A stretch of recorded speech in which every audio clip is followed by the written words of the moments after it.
সেই ভাৱনাটো সুপ্ত হৈ থাকে, জাগৃত নহয়, সুপ্ত হৈ থাকে। কেতিয়া আজি আপোনাৰ মোৰ মাংসৰ লোভটো সুপ্ত হৈ আছে।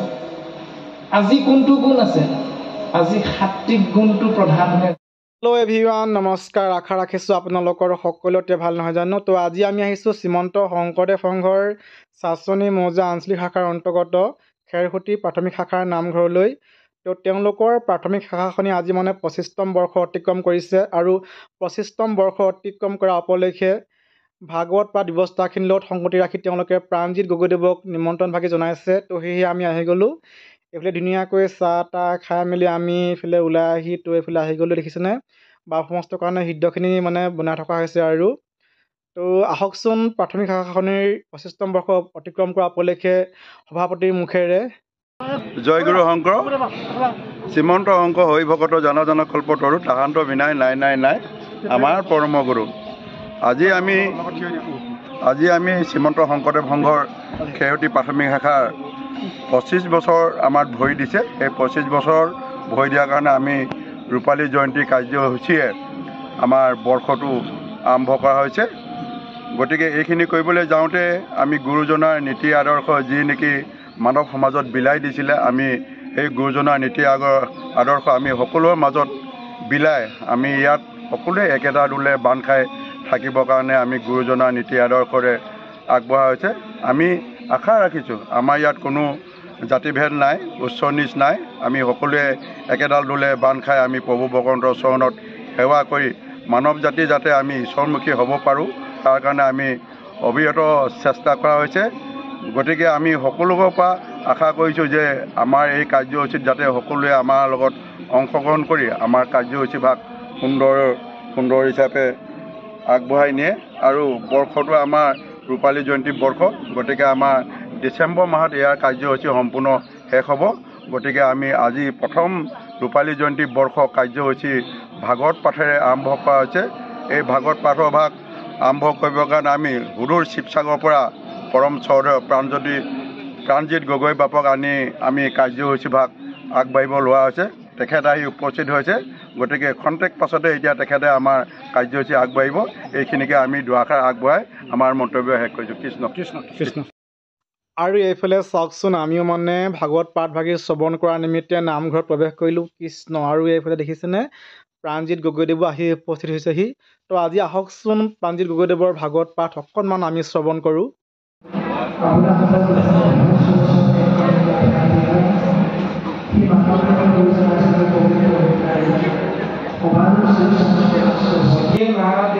তুমি শুনাচোন, জীৱই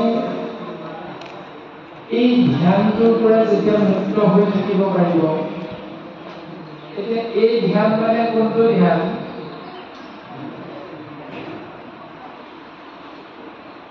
যশোদাই কৃষ্ণৰ দুষ্টামিতা দেখি গৃহৰ মধ্যে থকা সমস্ত ৰছী আনি যেতিয়া কৃষ্ণক বান্ধিবলৈ লৈছিল, আৰু সেই বান্ধোনৰ প্ৰক্ৰিয়াটো যশোদাৰ বাবে মাত্ৰ 2 আঙুলে যোৰা নমৰে। সেই 2 আঙুলযুক্ত যিটো ব্যৱস্থা, যিটো চিন্তা, যিটো ভাৱনা, সেই ভাৱনাটোৰ পৰা যিজন মুক্ত হৈ থাকিব পাৰে, এতিয়া সেই 2 আঙুলটো কি? যশোদাই ভাবিছিল মই বান্ধিম, 1 নম্বৰ আঙুল মই বান্ধিম। 2 নম্বৰ আঙুলটো হ'ল মোৰ ল'ৰা। এতিয়া সেই দুটা ভাৱনাতে আবদ্ধ হৈ যেতিয়া আমি মনুষ্যবিলাক এঠাইৰ পৰা আনঠাইলৈ ঘূৰি ফুৰিম, কৰ্মবিলাক কৰি গৈ থাকিম, তেতিয়া ভগৱন্তৰ দৰ্শনটো আপোনাৰ নহ'ব। যেতিয়া মোৰ সম্পত্তি, মোৰ ধন, মোৰ জন, মই হ'লো মহাজন, ঐশ্বৰ্য বিভূতি মোৰ আছে, মই কৰিলোঁ, এই ভাৱনাটোৰ পৰা যেতিয়া আমি আঁতৰি আহিম, এই ধ্যানে যিটো মুক্ত হৈ লওঁ, মোৰ নহয়, এই কৰ্মটো মই নাই কৰা, এই কৰ্মটো আপোনালোকৰ আশীষ ধন্য হোৱাৰ বাবেহে আমি কৰিব পৰা হৈছে। এই সকলোবিলাক মোৰ নহয়, এই সকলোবিলাক আপোনালোকৰ কৃপাত, ঈশ্বৰৰ আজ্ঞাত আমি দুদিনৰ বাবে মাত্ৰ ৰখীয়া হৈ আছো। এই যিবিলাক ভাৱনা শাস্ত্ৰই আমাক আনিবলৈ কৈছে, এই ভাৱনাটোৱে যেতিয়া আমি জীৱনৰ প্ৰশ্ন আগবঢ়াই দিওঁ, তেওঁৰ দৰ্শনটো দিছে দেহাকো নেদেখা ইন্দ্ৰিয় সহিতে আত্মাতত্বই আশ্ৰয় কৰি থাকে। আৰু আশ্ৰয় কৰি থাকোঁতে ইন্দ্ৰিয়বিলাকৰ দ্বাৰা যোগ হোৱা কৰ্মবিলাক যেতিয়ালৈকে শেষ নহ'ব, তেতিয়ালৈকে দেহা কোনো নাশনি হয়, তেতিয়ালৈকে দেহাৰ অৱক্ষয় নহয়।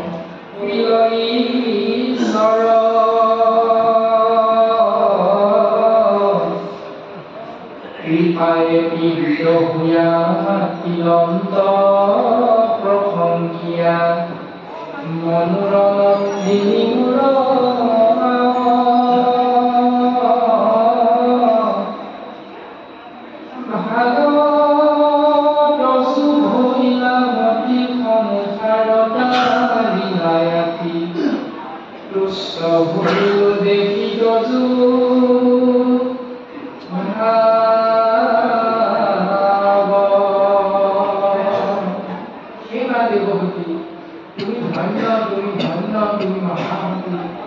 কিয়নো তুমি যি প্ৰশ্ন সুধিলা জানিবৰ বাবে, এই প্ৰশ্নৰ দ্বাৰা জীৱৰ মংগল সাধন হ'ব না।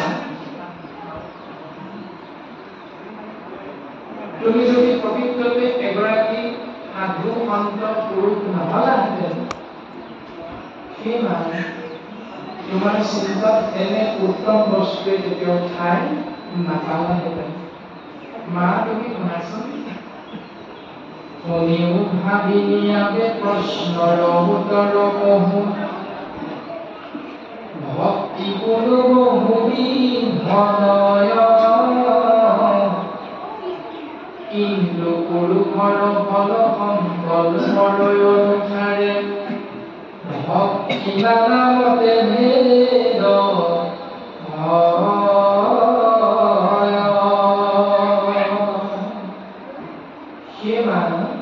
তুমি জানিব বিচাৰিছা ভক্তি কেই প্ৰকাৰৰ, ভক্তিটো কি?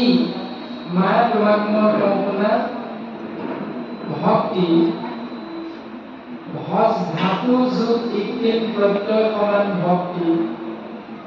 ভজ ধাতু মানে ভাবি থকা, ইক্তিম প্ৰত্যয় মানে আনন্দ। যাৰ কথা ভাবি থাকিলে জীৱই আনন্দৰ উপৰি আনন্দ লাভ কৰিব পাৰে, তাকে কোৱা হৈছে ভক্তি। আমাক সময় দিয়া হৈছিল 11 পৰা 11:30 বজাৰ ভিতৰত, কিন্তু বৰ্তমান সময়টো কিমান হ'ল? 2:10 মান আছে। আপোনালোক যে ৰৈ আছিল ইমান সময়, খং উঠিছে, অস্বস্তি কৰিছিলে, খুব উঠিছিলে আমাৰ ওপৰত, উঠিছিল, কিন্তু খুব হ'ল মানে মৃত্যু হ'ল। সেইদিনা আপোনাৰ দুখ। এবছৰ পাছত মাতৃ বিয়োগ হ'ল, আকৌ দুখ হ'ল। তাৰপাছত আকৌ মাতৃ বিয়োগ হ'ল, আকৌ দুখ হ'ল।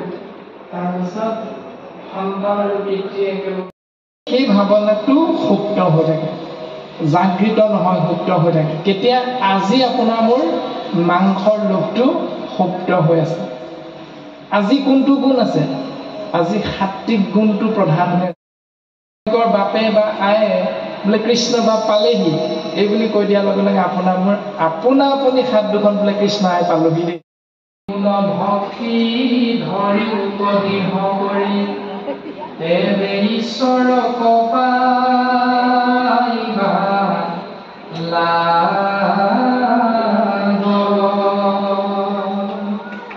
ঈশ্বৰৰ কৃপা কোনটো প্ৰকাৰে লাভ হ'ব?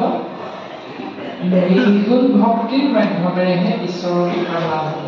গতিকে সেইটোকে আমি প্ৰত্যেকজনে চিন্তা কৰিব লাগে যে আমি কৰি থকা ভাৱনা ভক্তিটো সগুণত কৰিছে নে নিৰ্গুণত কৰিছে। যদি সগুণত পৰিছে 1000 টকা খৰচ কৰিলে ঈশ্বৰৰ কৃপা লাভ নহয়, ভাগৱতে কিমান কৰিছে। যেনেকৈ নিৰ্বাচনী প্ৰচাৰ চলাওঁতে চৰকাৰখনে কৈছিল যে আমাৰ প্ৰথম কামটো হ'ব বন্ধন গোটত থকা মহিলাসকলক বন্ধন গোটৰ পৰা মুকলি কৰি দিয়া, কৈছিলে নাই? কৈছিলে। হায়াৰ ছেকেণ্ডেৰী পৰীক্ষাত পৰীক্ষাৰ্থীৰে